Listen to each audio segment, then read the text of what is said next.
million euros. Mu ntumbero leta y'u Rwanda yihaye mu kuba abaturarwanda benshi bashoboka bagerwaho n'amazi kandi meza, hari bimaze gukorwa nko kubaka ingomero, inganda zitunganya amazi ndetse n'ibindi. Ibi ni nabyo kugeza ubu bituma buri muturage agerwaho na metero cube 670 z'amazi nk'uko byemezwa na Minisiteri y'Umutungo Kamere Minirena. Nubwo nyamara wakumva havugwa ibimaze kugerwaho, hari na byinshi bikigaragara ko bigikeneye gukorwa, by'umwihariko nko gukemura ikibazo cy'isaranganywa ry'amazi.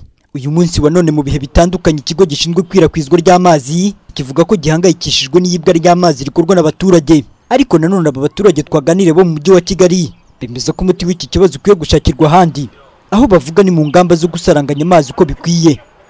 Oye, byo kuba amazi byo ntago amazi yibwa, ahubwo sinzi ukuntu ngo bakata amazi no ngo bakayaha abakire, bakayajyana uruhande rumwe rw'abakire, urundi rw'abakene bakavuga ngo uyu munsi abakene nta mazi bari bubone.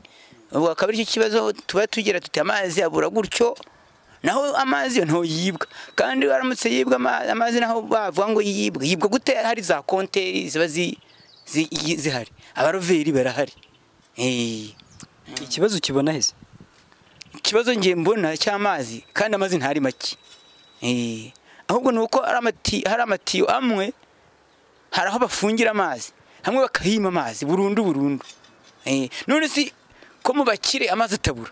Si uyu muturage wenyine ubishimangira kuko n'uyu twaganiriye yemeza ko mu bibazo by'amazi bibahangayikishije icyo kuyasaranganya bo yita bifite ndetse n'abamikoro make kiza ku isonga. Ariko noneho bagombye kuturinganyiza, niba yabuze ukamenya ko yabuze, icyo kikaba ari ikibazo wenda cy'amazi ukavuga uti yabuze. Ariko nuko hamwe ubona yabuze kwa runaka mugufi, ariko hejuru ukabona nta kibazo.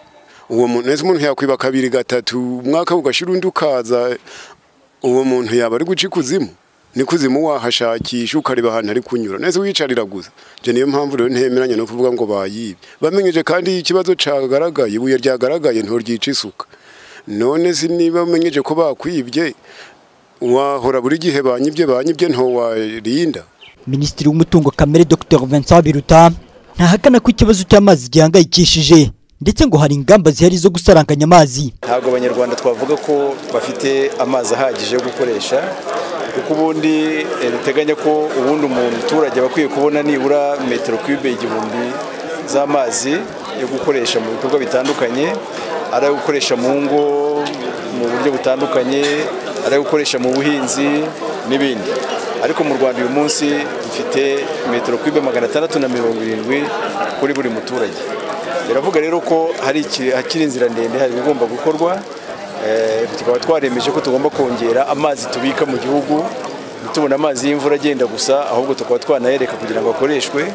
Tubona imigezi igenda gusa, ahubwo tukagira n'uburyo tuwagira n'ingomero zo kubika amazi yakoreshwa mu buryo butandukanye, ari gukoresha mu ngo, guha abaturage amazi yo gukoresha, amatungo yacu akabona amazi yakeneye, n'ayakoreshwa mu buhinzi n'izindi nzego zitandukanye nk'urwego rurebana n'amashanyarazi.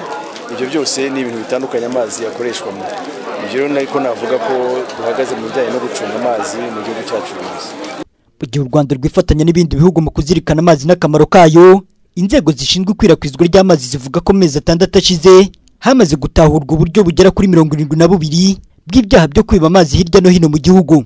Buri muturage akaba akangurirwa kurwanya ubujura kuko ari bw'intego yo kugeza amazi angana na metero cube 1000 kuri buri muturarwanda yagerwaho mu gihe u Rwanda rukiri kuri metero cube zitarenze 670 gusa. Florent Dutier, TV10.